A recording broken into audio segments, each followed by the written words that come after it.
All right, so today we're diving into something pretty wild. Wild's one way to put it. You sent over some research on using black soldier fly larvae to tackle food insecurity, and Yeah. honestly, I'm very curious. Yeah, it's Where do we even begin? it's a fascinating field and really promising too, I think. Okay, so at the very beginning, why are we even talking about insect larvae as a solution to food insecurity? Well, because they're amazing little recyclers. Okay. We're talking about turning food waste, the stuff we usually just toss, Right. into something we can actually use. Okay, so turning trash into treasure? Exactly. But how do black soldier fly larvae actually do that? So it all comes down to this incredible ability they have to convert organic waste, food scraps, that kind of thing, into valuable nutrients right there in their bodies. And this research article you shared, that 2023 article, enhancing the bioconversion rate and end products of black soldier fly treatment goes really deep into how we can actually make that process even better. So there's a technical term for this magic trick they're doing? Bioconversion. Bioconversion. Yeah. Okay. And the more we can figure out how to manage that, the more potential these larvae have. It's almost like we're not just talking about pest control. We're talking about unlocking this secret weapon in the fight against food scarcity. And what's really interesting? Yeah. Think about how much land and water traditional livestock farming takes. Oh, yeah, it's a ton. Black soldier fly larvae. Okay. Way less. Really? Way less. Wow. It's a sustainability dream. Speaking of upcycling, I was looking at that table in the article, table 3, I think it was, listing all the stuff that they can eat. And I mean, wow, brewery waste mango leftovers. I know, right? They're not picky eaters, are they? Not at all. At all. And what's really cool is that what they eat actually changes their nutritional composition a bit. Oh, wow. But they always offer these high levels of protein and valuable lipids. Hold on, lipids. You're talking about fats, right? Fats that we could potentially use for things like biodiesel. Wait, so you're telling me we could fuel our cars with these larvae? That's a possibility. That's wild. But okay, let's go back to the food aspect for a second. How much protein are we talking about here? So depending on their diet, they can contain up to 40 to 60% protein. Wow. Which puts them right up there with fish meal and soybean meal. Oh, okay, so that's a lot. But I have to admit, the thought of eating insects, it's a tough sell, at least for me. I get it. I totally get it. There's definitely an ick factor there, especially in Western cultures. Yeah. But here's where it gets interesting. Okay, I'm listening. So while some cultures already eat insects whole, a lot of the research is focusing on processing the larva. Okay. Think protein meal flour. Yeah. Even burgers. Okay. All made from black soldier fly larvae. Yeah. Completely disguised. Interesting. There's even research that suggests people actually prefer food made with these processed ingredients over the whole insects. Wow. So we could be looking at a future where insect protein is just a regular part of our diets and we don't even realize it. Exactly. Huh. But of course, there are challenges. There's still a lot of research that needs to be done. Well, for one, we need to figure out how to produce these larvae on a massive scale. Right. And then there's the whole processing side of things, making sure that we can do it efficiently and in a way that's appealing to people. So we need to figure out how to make them delicious, basically. Basically. Okay, so we've got efficient production and we've got tasty bug burgers. What else are researchers working on? Well, one of the key areas is diet optimization. You mean what we feed the larvae? Exactly. Turns out that even small changes in temperature, as little as 3 degrees Celsius, can impact how well the larvae grow. Wow, so it's we need to create the perfect bug spa to get them to thrive.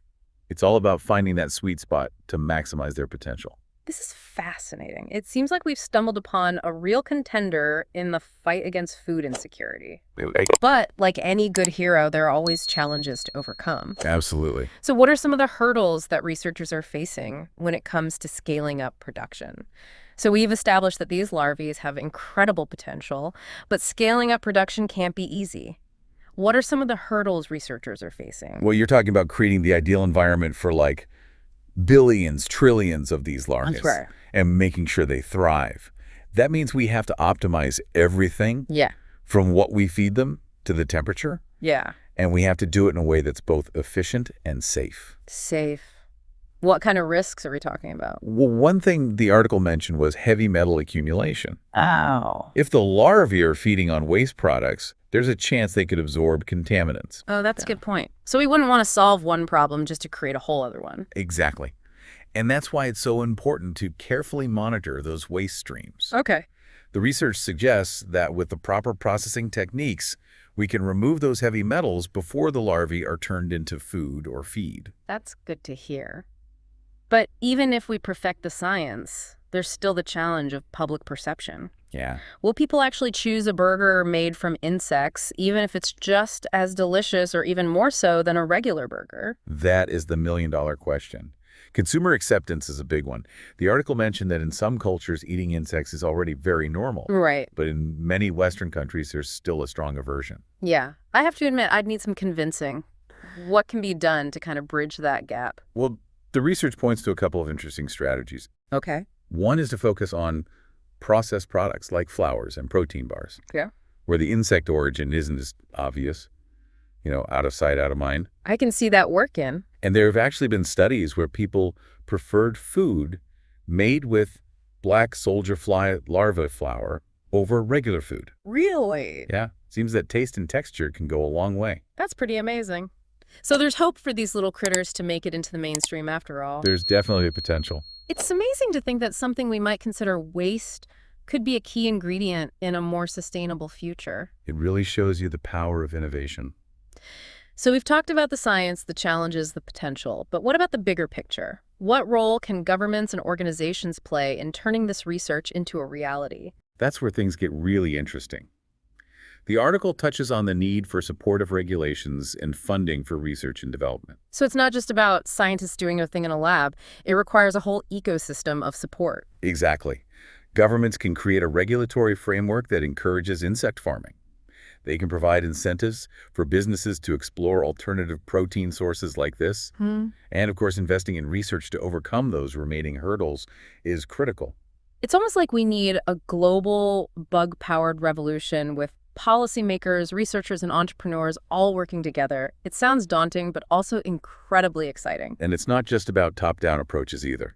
Consumer demand is huge. So as more people become aware of the benefits, the sustainability, the nutritional value, they can start demanding products made with these ingredients. So it's a two-pronged approach. We need the large-scale support, and we need the individual consumer saying, hey, I'm ready for a bug burger. I like the way you think. And the research actually hints at another fascinating aspect of all of this, the potential for decentralization.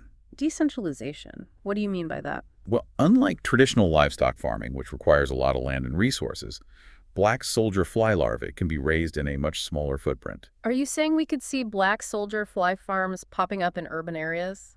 Maybe even in people's backyards? It's not as crazy as it sounds.